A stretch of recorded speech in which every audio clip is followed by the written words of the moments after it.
अस्सलाम वालेकुम फ्रेंड्स, मैं प्रोफेसर जहांगीर और आप देख रहे हैं अपना यूट्यूब चैनल प्लांट्स लवर। ये मेरा खूबसूरत गार्डन जो मैंने छत पर बनाया है आपसे अक्सर शेयर करता हूँ, आप लोग पसंद करते हैं। छत पर गार्डनिंग करना एक डिफ़िकल्ट टास्क है, ख़ास तौर पर उन इलाकों में या गर्मियों में बहुत ज़्यादा गर्मी होती है, लेकिन मैंने इसके लिए कुछ टेक्निक्स का इस्तेमाल किया है जो मैं अक्सर आपसे शेयर करता हूँ। लेकिन आज का हमारा ये टॉपिक एक खूबसूरत वाइन प्लांट पर है। दिस वाइन खूबसूरत प्लांट को आइपोमिया कैरिका कहा जाता है। ये बहुत ही खूबसूरत, आसानी से ग्रो करने वाला वाइन प्लांट जिस पे पर्पल कलर के बहुत ही खूबसूरत इस तरह के फ्लावर्स आते हैं। इसे ग्रो करना बहुत ही आसान है। अगर इसे थोड़ा सा वेल साइज्ड पॉट और एक वेल ड्रेन मट्टी का इंतखाब करके हम ग्रो करें तो बहुत आसानी से ग्रो होता है। ये नीचे ये किसी सेम गमले में वेरीगेटेड करोंदा लगा हुआ है। एक स्टिक का सहारा देकर मैंने इस वाइन को ग्रो किया है। ये इसके लीव्स हैं। इसे आइपोमिया कहा जाता है, आइपोमिया से बिलोंग करती है, लेकिन इसके लीव्स डिफरेंट होते हैं आइपोमिया से। आइपोमिया के हार्ट शेप लीव्स होते हैं और इसके ये पतले पतले और इस तरह की पतली पतली इसकी टहनियाँ निकलती हैं। और इसके साथ जितने भी प्लांट्स हों या इसे जहाँ भी सहारा मिलता है तो इसे ये चिपक जाती है। इसे आमतौर पे पाकिस्तान की लोकल नर्सरीज़ में इश्क पेचा वाइन भी कहा जाता है और इसके और भी बहुत से नामों से ये पहचानी जाती है, क्योंकि ये बहुत तेज़ी से ग्रो करती है।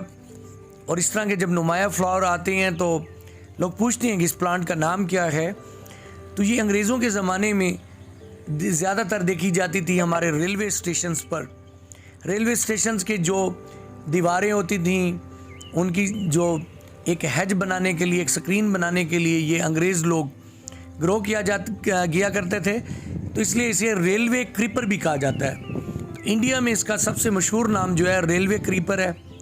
और रेलवे रोड्स पर भी ये नज़र आती थी, ग्राउंड्स को भी कवर कर रही होती थी। नीचे अगर नीचे चल रही हैं, ग्राउंड पर चल रही हैं, तो इसे रेलवे रोड वाइन भी कहा जाता है।